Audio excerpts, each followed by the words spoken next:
What evil prank have you pulled off? I used to work for a cruise line. A passenger asked if the crew lives on the ship full time. I and my co-worker explained that no, the crew leaves every night to fly back to Miami and then returns each morning. She walked away satisfied. After that cruise was over, our manager was sharing the passenger evaluations with us and was confused about one in particular. It was a woman who had stayed on deck 14 and had complained that she couldn't sleep at night because of the noise of the crew helicopter. I lived in Korea for a bit. When my mom came to visit, I told my Korean girlfriend it was an simple, elegant, thoughtfully harmless. The perfect prank. 10/10 would recommend. One night I replaced every framed object in my boss's office with a picture of me making a stern face. Posters, certificates, photos, etc. Took like 3 hours because he had like 30 framed things in his office.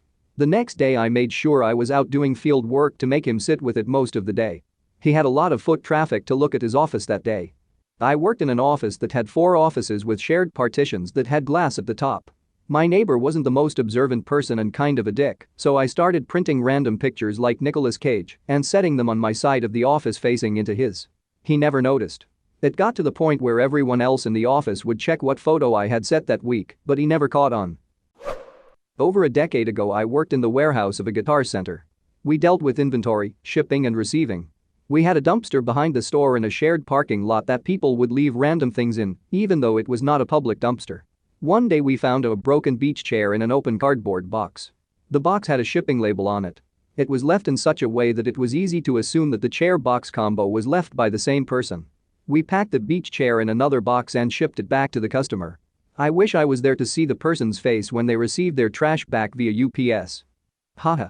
I did something similar, but nowhere near this epic. There is a used bookstore that I go to sometimes. This bookstore sells used postcards. I bought a few that had been previously sent 20 to 30 years prior. I then slapped a fresh stamp on them and tossed them into the mailbox. I wish I could have seen the people's reaction when they showed up. I remember it like it was yesterday. At summer camp my cabin's leaders found a little snake that wasn't doing so well, so they decided to put it in an old terrarium in our cabin. A few of the guys were nervous about it. So the next day when the leaders decided the snake was well enough to release, I asked that they keep quiet about releasing it. When the other guys got back to the cabin and found no snake in the terrarium, chaos ensued. I thought my mom was cool with me having a pet snake. We went weeks without issue.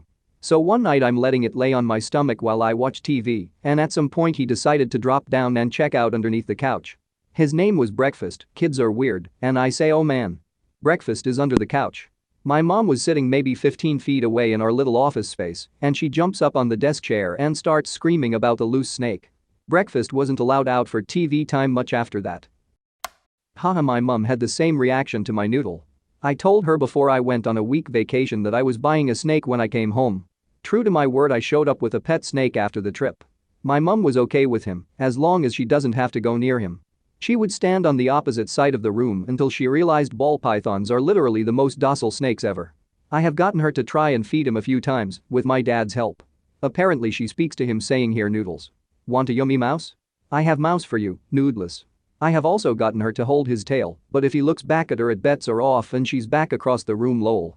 I don't know why she said it was okay for me to get him. I have noodles and a hogness now. She thinks the hoggy is cuter, but hates her more because of the attitude. Not a prank I pulled off, but one I was victim to. My manager had left me in charge of the store when I was 16, not legal, but that's a whole other mess, for a whole weekend. Saturday went well and I was happy with how I went, although my paranoid brain is always concerned about whether or not doors are actually locked. I'm the same with my house, but the store was worse. So I make my dad drive down to the store to double check that everything is okay. 15 minutes later I get a phone call from him saying manager and the police are here because the door was unlocked and people were inside. Cue to me on the floor in tears hyperventilating, while my dad is telling my mom, who had since picked up the phone, that he was only kidding and that everything was fine. Early days of networked PCs. DOS and NetWare. I worked in a computer lab on campus. There weren't a lot of management utilities available at the time, so I, and a few other student employees, wrote batch scripts and small programs to automate a few things when a student or professor would log on to the network. Having that sort of access led to numerous pranks being pulled, but most of us were savvy enough to figure it out and undo the prank. However, we had 2 coworkers who liked to loaf a bit too much for our liking. They were not at all technical and had taken the lab assistant job because they thought it was easy money. They had conspired to be assigned to a remote classroom lab that rarely had any students in it who would need assistance for most of their working hours. They would just sit around and play games on the PCs while the rest of us were, working. Clearly this could not stand. I rewrote a piece of code that was executed when every single user signed on. If the username was either one of these two and they were signing in on a PC in that remote classroom, and it was during their working hours, it would look at an innocuous file on the network. The file merely had a few bytes in it, which noted how long it had been since this prank had last been triggered, ensuring that it would run once or twice a week maximum.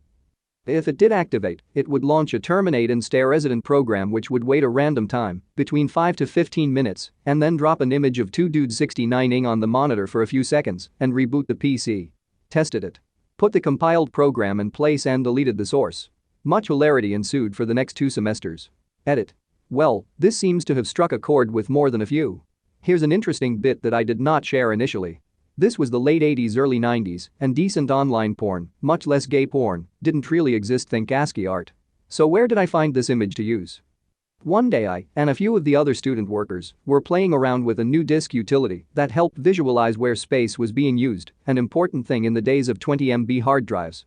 We had meant to use it to see where some of our network storage had gone, but the utility scanned all the drives on a PC including the networked ones. At the time, as fate would have it, sitting in the CD-ROM drive was a Borland Turbo C installation disk. It popped up in the final report as having a single hidden DIRECTORY labeled XXX of all things that contained more data than the entirety of the Turbo C installation combined.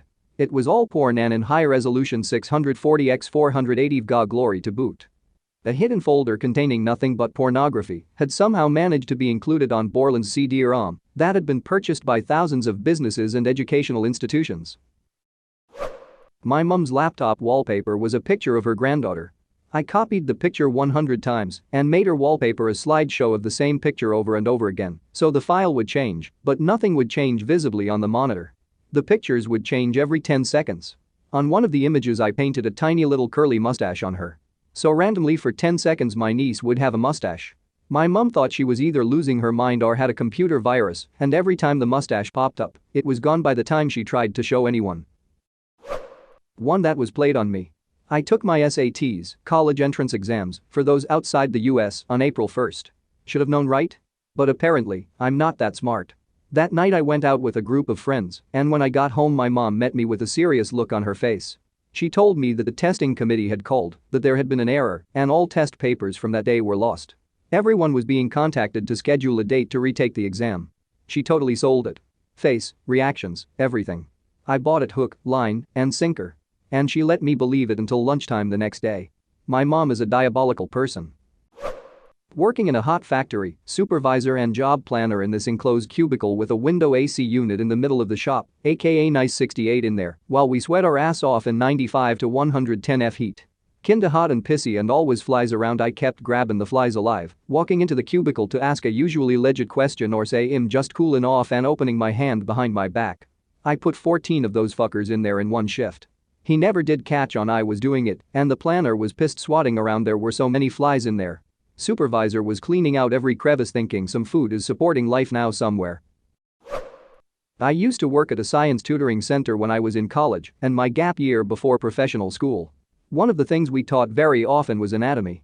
So naturally we acquired a few skeletons and various skulls with some variation in how they looked or were marked, etc. Well, I was closing one night and I knew my co-worker was opening the next morning early, so before I locked up I assorted all of the skeletons and skulls in a welcome party near the front door. I had one immediately at the opening of the only door into the room, with several backup skeletons and skulls just behind it, a table together watching on. The best part was that you have to turn on the lights manually, and that switch is immediately to the side of the door opening, so when she reached down to turn on the lights, she had to come face to face with some lifeless skeleton skull in the middle of the shady opening. Needless to say she screamed, and it was loud enough to make our boss come to see if she was okay. Woke up to some colorful texts Lamau. Still proud of that one, honestly. Dude was harassing my ex because he used to have her cell phone number. Was being a real fucking creep. Anyways, I created an email address, signed up to Kijiji and placed an ad offering an 83D TV for free, with some excuse about a bad breakup and not wanting her to get it. I asked people to only text or call. I then went to bed and forgot all about it until the next day at work. I get a text from my ex asking if I had done something on Kijiji. The dude was begging her to take the ad down and apologizing. I checked the email and there were 5 pages of responses, even though I had told them not to email but to call or text. Dude's phone must have been ringing constantly. I took the ad down and she never heard from him again.